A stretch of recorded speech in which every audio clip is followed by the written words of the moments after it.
G'day guys, welcome back. Let's play a quick game. Imagine you've got 50 grand sitting in your bank account right now.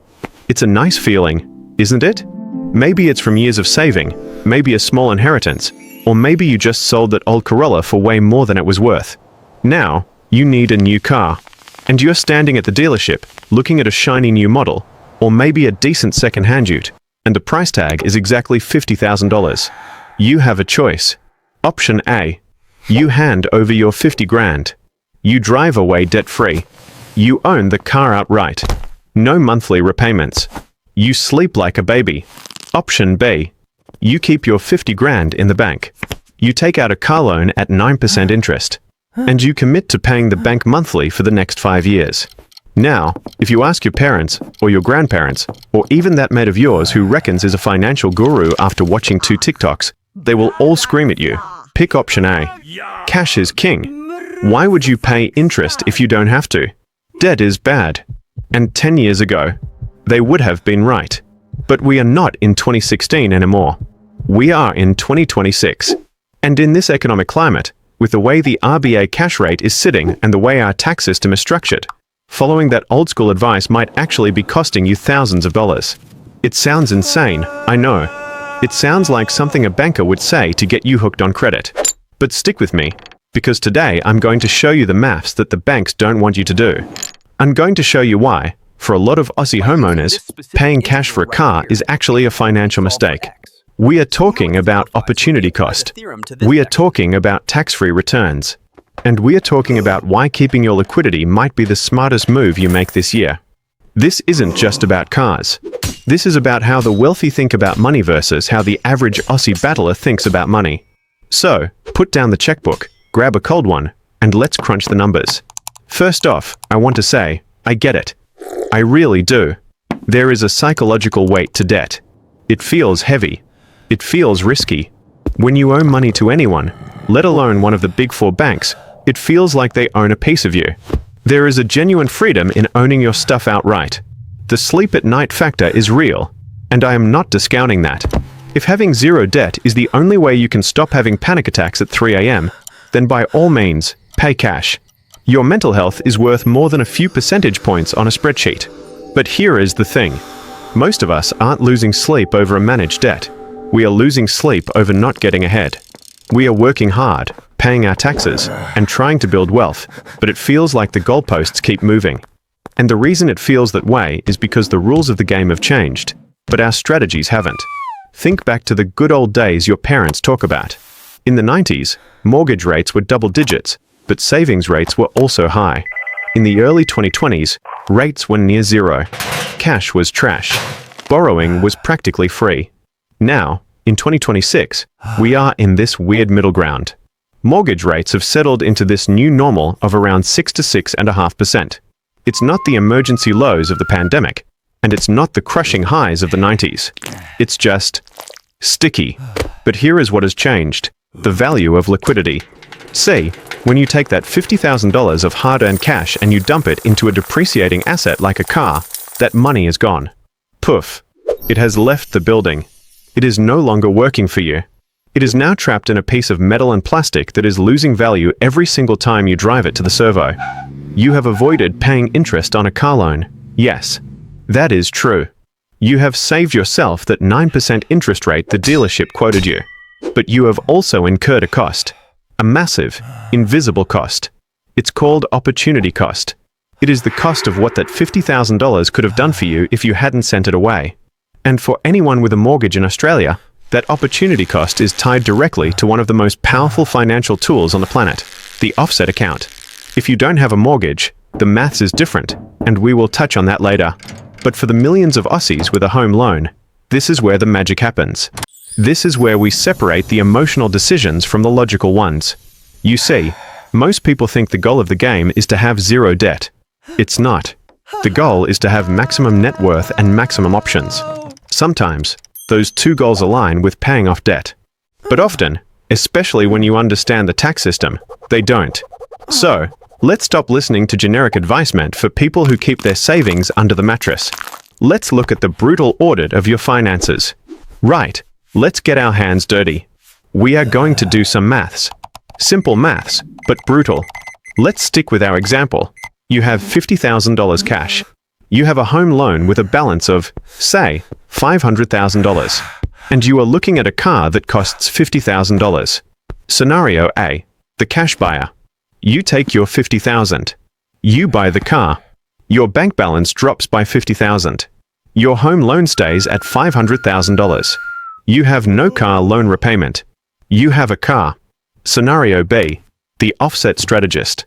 You keep your $50,000 sitting in your 100% offset account attached to your home loan. You go to the bank, or a savvy broker, and you get a secured car loan for $50,000. Let's say the rate is 9%. Your home loan is still $500,000, but because you have $50,000 in the offset, the bank only charges you interest on $450,000. You have a monthly car loan repayment. You have a car. On the surface, scenario A looks safer. You don't have that 9% car loan ticking away. 9% is higher than your mortgage rate of 6.5%. So, simple logic says, pay off the highest interest rate first. If the car loan is 9% and the mortgage saved is 6.5%, surely you're losing 2.5% by keeping the cash, right? Wrong. This is the biggest trap in Australian personal finance. You cannot compare interest rates head-to-head without looking at the taxman. Here is the golden rule. Interest you save on your home loan is tax-free. Interest you earn, or save, elsewhere usually isn't. Well, in this specific comparison, we are comparing two debts, so let's look at it through the lens of return on cash. In scenario B, by keeping that $50,000 in your offset account, you are effectively earning a guaranteed, risk-free, tax-free return of 6.5%, or whatever your mortgage rate is. Why is it tax-free? Because the ATO doesn't tax you on interest you didn't pay. It's a saving, not an income. Now, to understand the true power of this, we need to convert that 6.5% tax-free return into a pre-tax equivalent. Basically, if you wanted to earn that same benefit by investing in a term deposit or a high-yield savings account, what interest rate would you need to find? It depends on your tax bracket. And let's be honest, if you're looking at a $50,000 car, you're probably working full-time. If you earn between $45,000 and $135,000, your marginal tax rate, including the Medicare levy, is roughly 32%. To get a 6.5% return in your pocket after tax, you would need to find an investment paying, wait for it, 9.55%. If you earn over $190,000, you're in the top bracket. You're paying 47% tax including Medicare. To get that same 6.5% benefit, you would need a pre-tax return of 12.26%. Let that sink in. By leaving your money in the offset, a top income earner is getting a guaranteed, risk-free return equivalent to over 12%. Where else are you going to find a guaranteed 12% return in 2026? The stock market? Maybe, but that comes with risk. Crypto? Please. So now, the comparison changes. We aren't comparing a 9% car loan cost versus a 6.5% mortgage saving. We are comparing a 9% car loan cost versus a 9.5 to 12% equivalent return on your cash. Suddenly, the gap closes. In fact, for high-income earners, the cost of the car loan is actually cheaper than the value of the cash sitting in the offset. But Lachie, I hear you scream at the screen. The car loan interest isn't tax deductible for me because it's for private use. Correct. You are absolutely right. The 9% interest on the car loan is paid with after-tax dollars. That hurts. I'm not denying that. But let's look at the cash flow. If you pay cash, scenario A, you save the cash flow of the repayments. Let's say the repayment is $1,000 a month. If you use the offset, scenario B, you have to find that $1,000 a month. But your mortgage interest bill is lower. On $50,000 at 6.5%, you are saving about $270 a month in mortgage interest. So, the net cash flow difference is smaller than you think. And here is the kicker, the thing nobody calculates, liquidity risk. In scenario A, once you hand over that $50,000, it is gone. If you lose your job next week, you can't eat the car. You can't pay the electricity bill with the steering wheel. You have a paid-off car, but you have no cash buffer. In scenario B, you have $50,000 sitting in your offset. If you lose your job, you can draw down on that cash to pay the mortgage and the car loan for months, maybe years. You have bought yourself time. You have bought yourself options. And in an uncertain economy, options are worth paying for. Even if the maths comes out slightly in favor of paying cash, say, maybe strictly speaking you'd save $500 over 5 years by paying cash. Is it worth giving up $50,000 of liquidity for a measly $500 saving? I don't think so. Now, let's go even deeper. Let's talk about the absolute sweet spot, the holy grail. What if you could make the car loan interest tax deductible, or pay it with pre-tax dollars? If you are a tradie, or you run a business, or you use your car for work, that 9% interest rate? It's a business expense. The effective cost drops significantly. If you are an employee, have you looked at an overhead lease? In 2026, the FBT exemption for electric vehicles and plug-in hybrids is still kicking around. If you are buying an EV, paying cash is almost certainly the wrong move. With a Novated lease, you are paying for the car and the running costs from your pre-tax salary. You are dodging income tax and GST. The effective savings there blow the pay with cash strategy out of the water. So, the brutal audit says this: don't compare interest rates directly. Compare the taxable equivalent yield of your offset account against the car loan rate. Value your liquidity. Cash in hand is insurance against disaster. If you can use a Novated lease or claim business use, borrowing is almost always superior mathematically. So if the maths is so clear, why do we struggle with this? Why does your stomach churn at the thought of taking out a loan when you have the cash sitting right there? It's called loss aversion. Psychologically, the pain of losing money is twice as powerful as the pleasure of gaining it. When you see interest being charged on a car loan statement, it feels like a loss. It feels like you are being ripped off. It triggers a pain response in your brain. But when you see interest saved on your mortgage, well, you don't actually see it. It's invisible. It's just a slightly smaller number debited from your account each month, or the loan term shortening by a few years. It's abstract. Our brains are terrible at valuing abstract, future gains against concrete, present pains. We also have this cultural obsession with being debt-free as a status symbol. We have conflated debt-free with wealthy. But there is a difference between being rich and being wealthy. There are plenty of rich broke people in Australia. You know them. They have a $2 million house paid off, 2 cars paid off, and $500 in their transaction account. They are asset rich, cash poor. If the hot water system blows up, they are stressing out. If the rego comes in at the same time as the insurance, they are putting it on a credit card at 20% interest. That is the trap. By rushing to pay off low interest or manageable debt, you strip yourself of the cash flow needed to handle life's curveballs. The banks love it when you pay cash for big items. Why? Because it keeps you vulnerable. It keeps you close to the edge. And when you fall off the edge, who is there to catch you with a personal loan or a credit card limit increase? That's right. The same bank. Don't play their game. Think of your finances like a business. Does Apple pay cash for everything? No. They use debt strategically because their cash can earn a higher return elsewhere or provide stability. You are the CEO of UPTY Limited. Start thinking like a CEO, not just a consumer. A CEO knows that return on equity matters. A CEO knows that liquidity ratios matter. When you pay cash, you destroy your liquidity ratio. You are betting everything on the fact that nothing will go wrong in the future. I don't know about you, but I'm not that confident in predicting the future. Righto, Lachie, enough theory. What do I actually do? I'm standing in the dealership. The salesman is offering me bad coffee, and I need a game plan. Here is the Aussie strategy for 2026. Step 1. The offset anchor. If you have a home loan, your offset account is your base of operations. It is your fortress. Before you spend a cent of cash, check the spread. Take your mortgage variable rate. Add 2.5%. Is the car loan rate lower than that number? If yes, borrowing is likely the better mathematical play, especially for high taxpayers. If the car loan rate is crazy high, like 12 or 14%, then okay, the spread is too wide. The offset can't compete with that. In that case, maybe you do pay cash, or you look for a better loan. But if you can get a secured car rate near 8 or 9%, and your mortgage is 6.5%, hold on to your cash. Step 2. The redraw hack.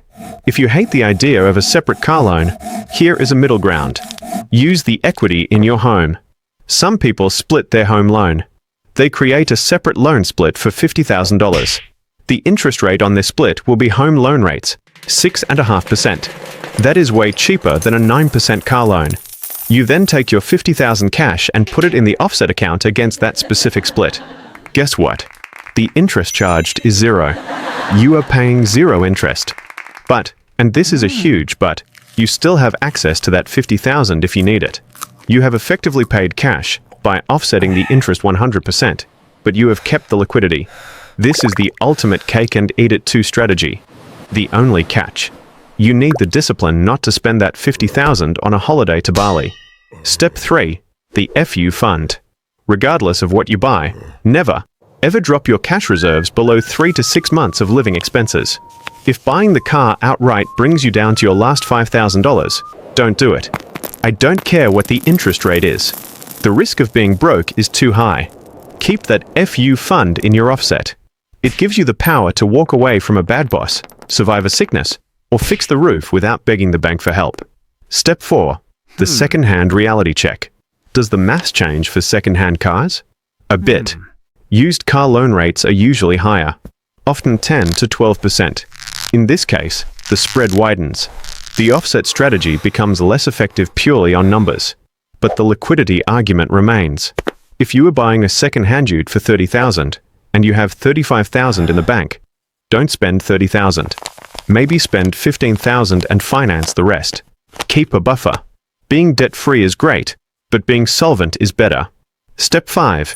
Check the EV incentives. I have to mention this again because in 2026 it is still a massive hack. If you are eligible for an EV Novated lease under the FBT exemption, stop watching this video and go call a leasing company.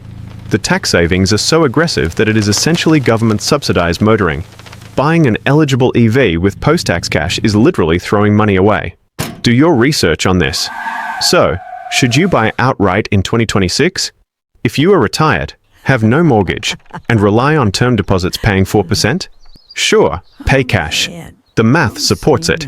But for the rest of us, the mortgage holders, the income earners, the Aussie battlers trying to build an empire, cash is not just for spending. Cash is leverage. Cash in an offset account is a tax-free wealth generator. Cash in an offset account is your safety net. Cash in an offset account is your freedom. Don't be in such a rush to hand it over to a car dealer just so you can say you own a depreciating hunk of metal. The bank wants you to empty your account. The system is designed for you to empty your account. Be smarter than the system. Keep your cash. Offset your mortgage. Let the taxman subsidize your lifestyle. It's not about how much debt you have. It's about the cost of that debt versus the value of your cash. And in 2026, cash is valuable. Treat it that way. Now, I know this involves some number crunching. It's not as simple as debt bad, cash good. But you're here because you don't want simple, wrong advice. You want the complex, profitable truth. If you want to see exactly how the numbers stack up for your specific salary and loan size, I've put together a spreadsheet. It compares the cash versus loan versus Novated scenario side by side. I'm not selling it. I just want you to make better choices. Drop a comment below with the word SPRE, and I'll see if I can get a link out to you guys or pin it in the description. As always, none of this is personal financial advice. I'm a bloke on the internet, not your accountant. Go see a professional before you sign anything. But seriously, check your offset balance before you check the car listings. Thanks for watching. If this opened your eyes to the opportunity cost of your cash, smash that like button. It really helps the channel against the algorithm gods. Cheers! And subscribe if you want to learn how to hack the Aussie financial system legally. I'll see you in the next one. Cheers!